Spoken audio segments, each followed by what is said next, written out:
Peace, peace, Black people. Welcome to Yemima's World, the Jelly Moose's Cafe. I am your hostess, Yemima, and it is good to be Black in the land of the living once again on this Sunday afternoon. I hope everyone is doing well. First of all, please like, subscribe, and share my videos.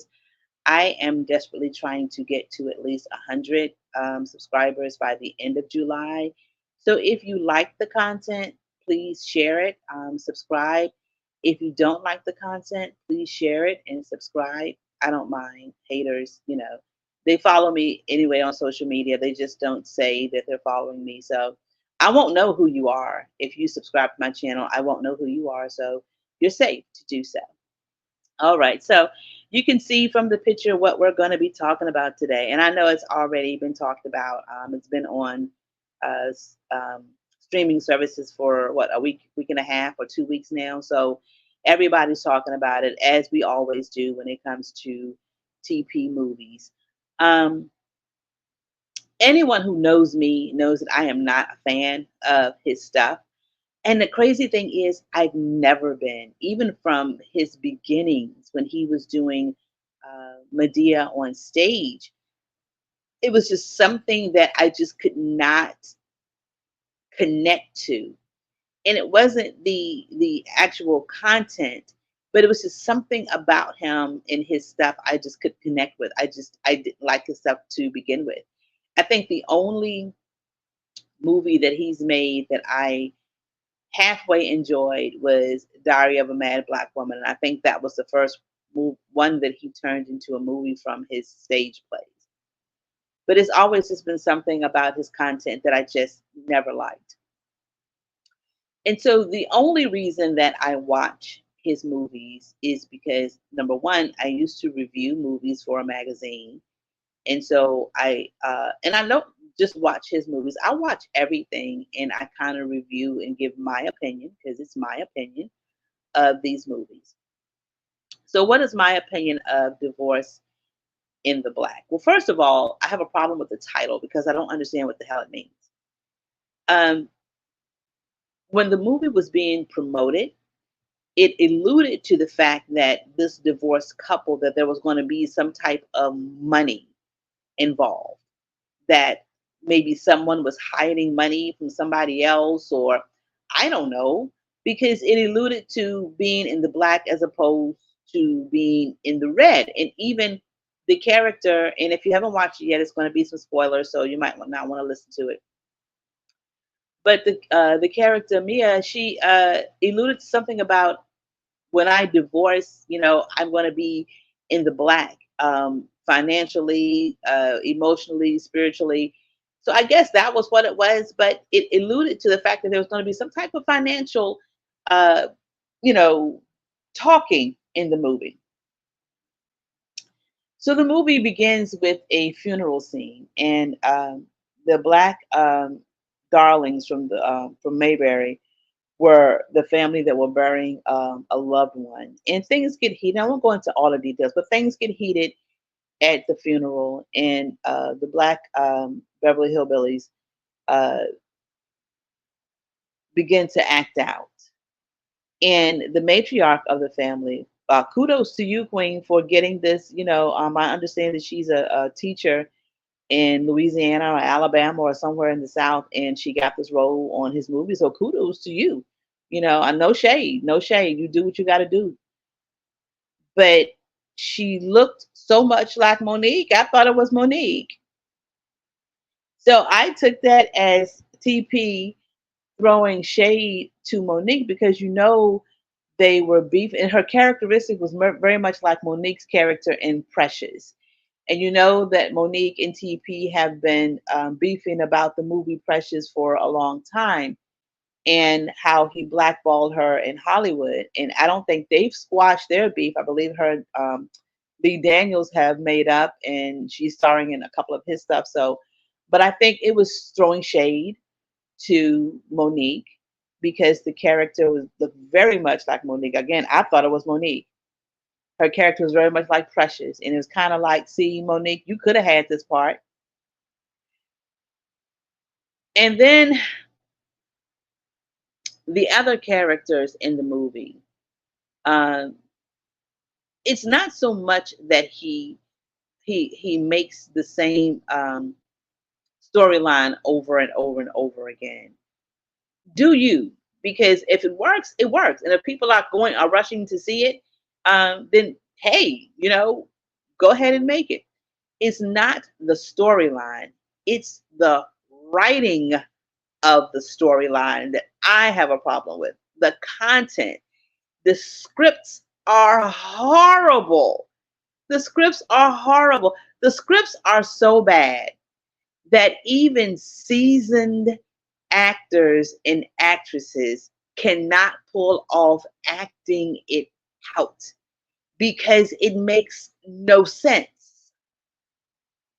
So you have a seasoned actress like Debbie Morgan in this movie.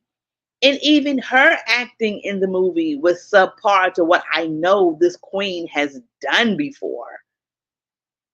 Even Megan Good, well, Megan Good could be Megan Good. She's gonna get down in every movie the way she get down. But even in this movie, it was just the acting. Even like I said, the best of actors and actresses can't pull off the script because the script is so bad. It has holes in it. It has um, dangling participles. It has cliffhangers in the middle of the script when it's not going to be a part two or part three. It just has cliffhangers in the middle, or how did we get here, or where did this come from? This makes no sense. And so that's one of the problems that I have. The scripts, they make no sense.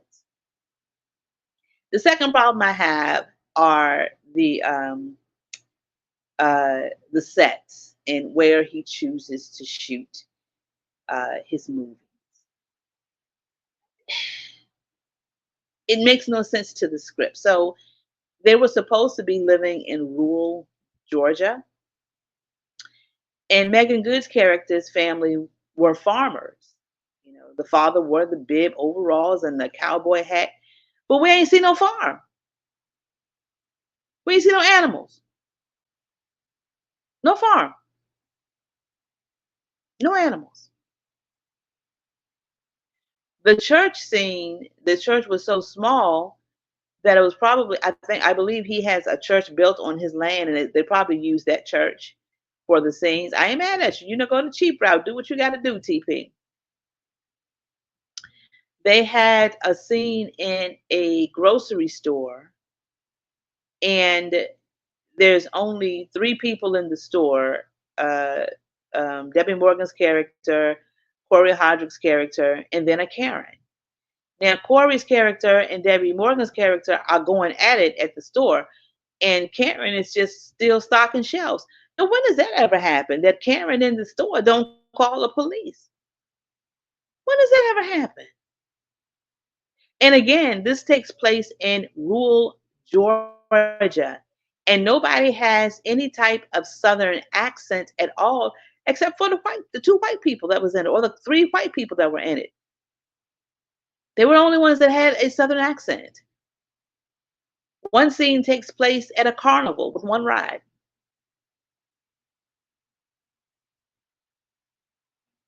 So I have trouble with the scenery because it takes away from the storyline. Um, it's like he took his plays and put them in front of a um, a camera. It's like he's filming his plays, because when you do a play, a theatrical play, there's only so much that you can actually do as far as scenery and having extras and having it look authentic. And I believe that it's very hard for him to get away from a stage production to a film production and bring it, and which I don't understand because he has the money to do so. So the script, the scenery, the actors not being able to carry the script because it's just awful. And then we have the fact that you are in a position to talk about our history in your production. You're in the position of power to give little history lessons in your production, and you don't take the opportunity to do so. You don't take the opportunity to do so. None of your characters' houses are decorated with anything of African American, of anything African. None of your characters um, wear African attire or wear braids or wear African jewelry. They don't wear cowrie shells. They don't wear anything. You go back and look at any Black television show, and you will see the homes of these actors and actresses and their characters portray African American culture. Yours does not. It doesn't portray any African American culture. It portrays African American trauma, but not culture. On the Cosby Show, Cosby had, you look at the house, it had different paintings from African American painters. He talked about the civil rights movement in plenty of his episodes. If you look at Living Single, they always wore HBCU clothing. Their apartment was decorated with African art.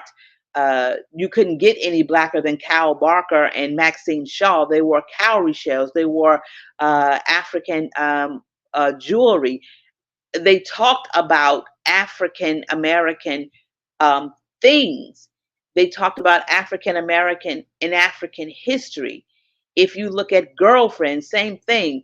Uh, Joan had African art all through her house. Even Lynn talked about African American things. So you are not capitalizing on African American or African culture. You're capitalizing on their trauma. And that's the problem that I have with his movies. I don't care if he makes the same damn movie over and over and over and over again, which he's going to do because his base fans, they love it. They absolutely love it. So I don't care what he makes.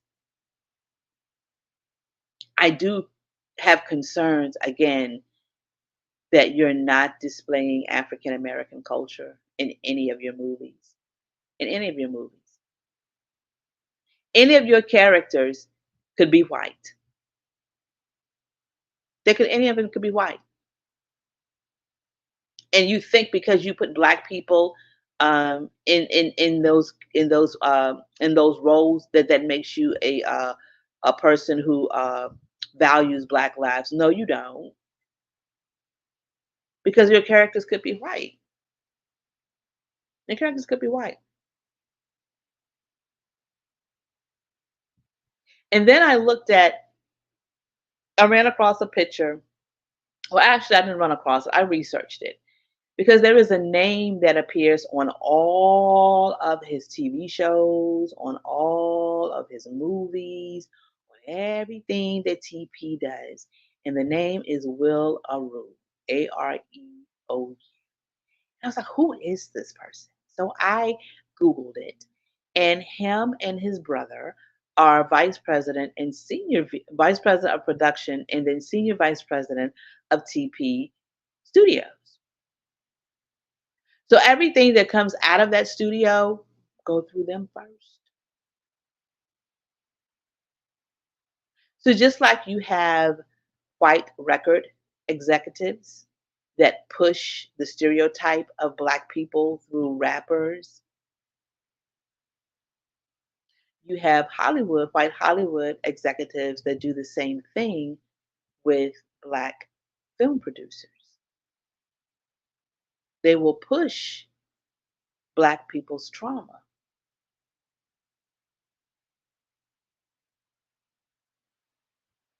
But y'all didn't know that. Y'all thought it was all Tyler Perry. No, nope, nope, nope, nope. Tyler Perry got a buckra and a tubob on the left and the right side of him. Sure do. Now, the last thing that I have concerns with TP and his monstrosity movies is ever since Taraji P. Henson came out and said that Tyler Perry paid her more than any other project that she has worked on, that he paid her what she was worth. Did he? Did he pay you what you're worth? Or did he just pay you more than what other people paid you? The other movies that you worked on were white filmmakers. They're never going to pay black people the same that they pay white people. Never. And now you have Megan Good and Corey Hardrick saying the same thing. Oh, Tyler Perry paid me more money than I've ever made in doing any other show. Well, what other show have you made that the producer and the director and writer of that show was in the category of Tyler Perry when it comes to net worth? Tyler Perry is worth $400 million, I believe. I don't think he's a billionaire yet, but I believe he's worth $400 million. So what other black person have you worked with that had that kind of net worth? Of course he's going to pay you more than what they paid you, but still, did he pay you what you are worth? There's a difference in him paying you more and paying you what you're worth. From what I understand, Taraji P. Henson got paid $500,000 for um, acrimony, and that was a one-shot deal. I think she worked 3 weeks to do that. And Shonda Rhimes pays Kerry Washington, or paid her $250,000 per episode of Scandal. So, did he pay you what you are worth, or did he just pay you more? And Corey, you're not even an A-list actor. I get it. Of course he paid you more than what you made on other ones. What other entertainment mogul have you worked for? I could see if you had worked for, I don't know, Shonda Rhimes or Spike Lee, and they paid you little to nothing, and then Tyler Perry comes along and paid you $10 more. Then yeah, I could see you say, "Oh, well, he paid me more than Spike Lee," but none of you have ever compared him to anybody else in the business, and black in the business. Now we know what Taraji P. Henson in The Color Purple. We know what side of the bread Oprah is. Her bread is buttered on. We know what side. Oprah ain't black. Oprah worked for the two bars. She had to go through them to get you your money, and so does Tyler Perry. But he has a cushion because he makes a little bit more than other uh, black directors. He can afford to pay them a little bit more, but he's still not paying them what they're worth. He bragged about the fact that he paid Queen Mother Cicely Tyson $1 million for her role in Fall from Grace. And I think she was on camera. I think he said something like 15 minutes and how he paid her $1 million for 15 minutes and how she only got paid a small amount of money in 1976 for portraying Jane Pittman. Um, and I'm like, okay, that was 1976, bruh. What was it worth in today's money? If it was worth $1 million in today's money, did you pay her what she was worth, or did you pay her the same amount that they paid her?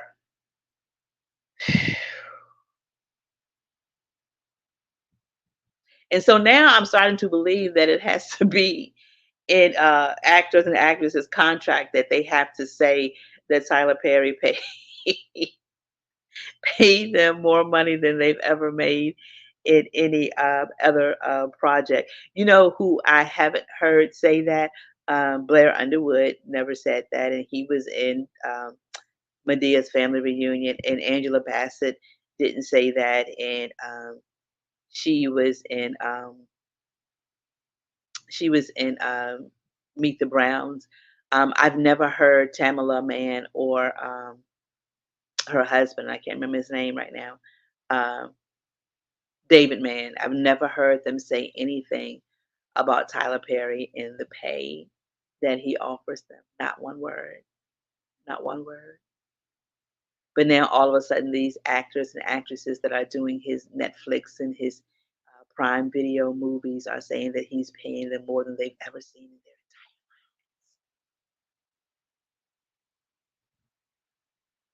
lives. Is he paying you what you're worth, or is he paying you a little bit more than what others have paid you?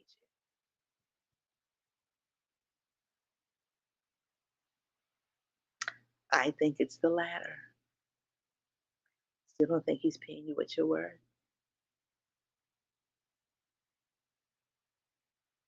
All right, so I'm gonna get out of here because that's what the hell divorcing the black is. It's streaming on Prime Video. And I know that I'm not going to deter anybody from watching this movie because y'all love y'all some TP. He is a Hollywood pulpit pimp.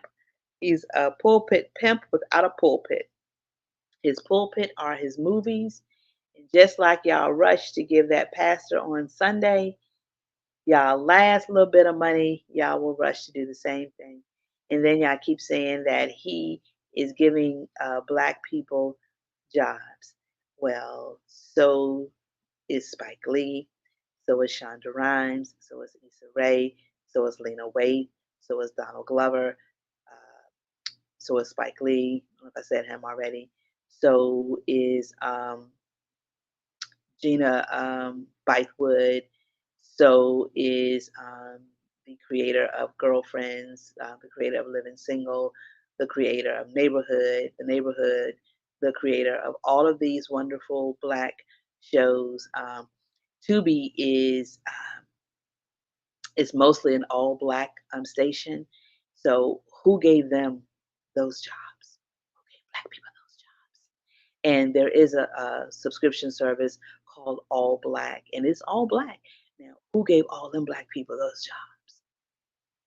Because Tyler Perry's movies are a drop in the bucket compared to all of those movies that are on Tubi and are on All Black. So who's giving those black people jobs? All right. So you know the drill.